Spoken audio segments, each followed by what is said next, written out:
तू मेरी ना हो तो मैं भी तेरा बेटा हूँ, औरों की तरह वो मेरी मैया मैं भी चलता हूँ।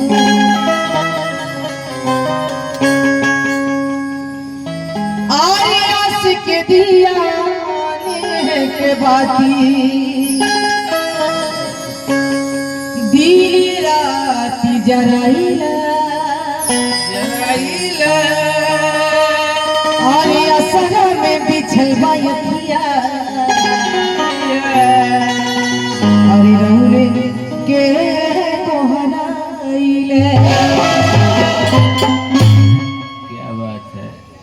देखिए अभी मैंने बुझाता है गाना बजाना चालू होता नहीं, ऐसी बात मत कह महाराज। जीवन मन में बात उनको एनसीटी भैया जो भी देता थोड़ा कंट्रोल कर लेता है। ये आदत के लाचार बड़े हेलो हेलो लड़की को यहाँ देखे सिटी बजावे लगे हैं। नहीं बात आई एक जनी का पति प्रदेश जाता रे कमाई खातिर वो चल गए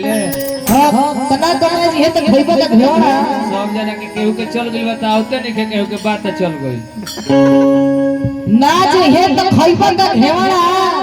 और तो मेहरान में जने है हमने के त कमाए वाला है जा कहे के त सब कोई चाहे कि हां हमार आंखी के सोझा रह। हां जी चाहे कि सब कोई चाहे कि हमार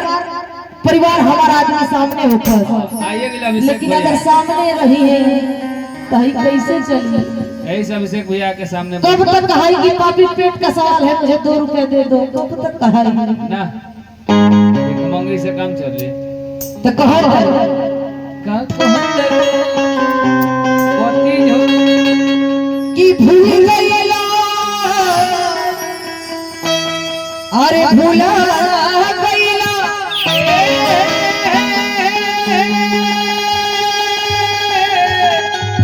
हमारा यहाँ के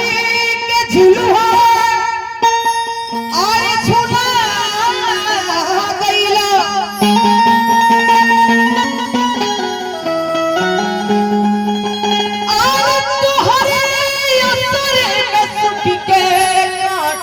हो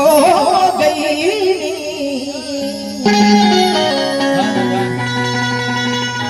मेरा बगिया में जाके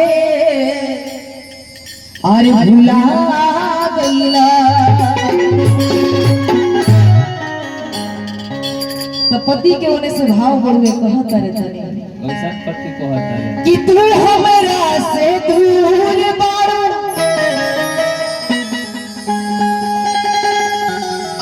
मन के दूर ना भइल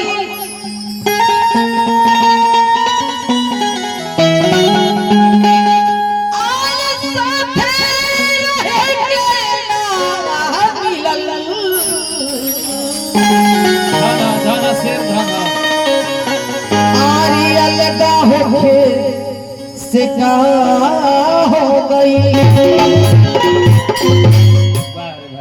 भले ही साथे नहीं की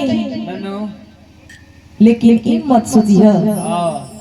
अगर कमाई भी आई बनी तो तहरे खाती की तहरे सुख चैन रहे। कहां रिंग के बुझली है दूर भी रहो तो तहरे खाती बानी नजदीक भी रहो तो तहरे बानी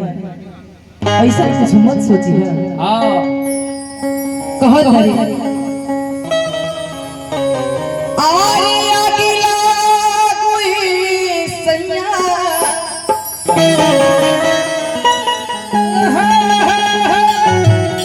आरे अगिला कोई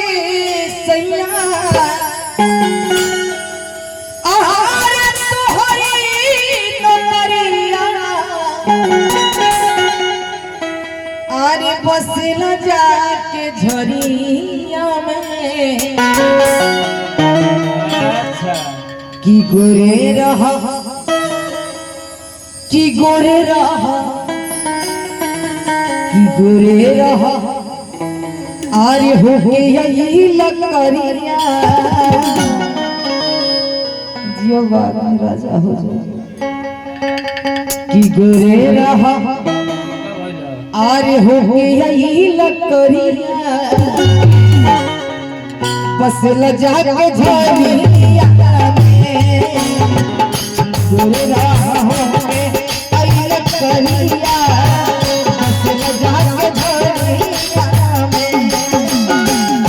आगिला कोई सैया आहारे आगिला कोई सैया तोहरे करिया बस लजा के झरिया दूरे रहा दूरे रहा होते यही करिया बस लजा के झरिया में दूरे रहा होते यही करिया बस लजा के झरिया में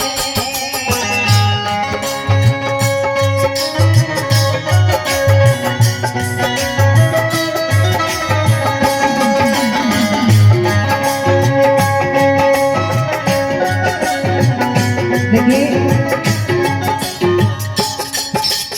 मुझे बड़का भैया करके बहुत ही सारा आशीर्वाद प्यार नाम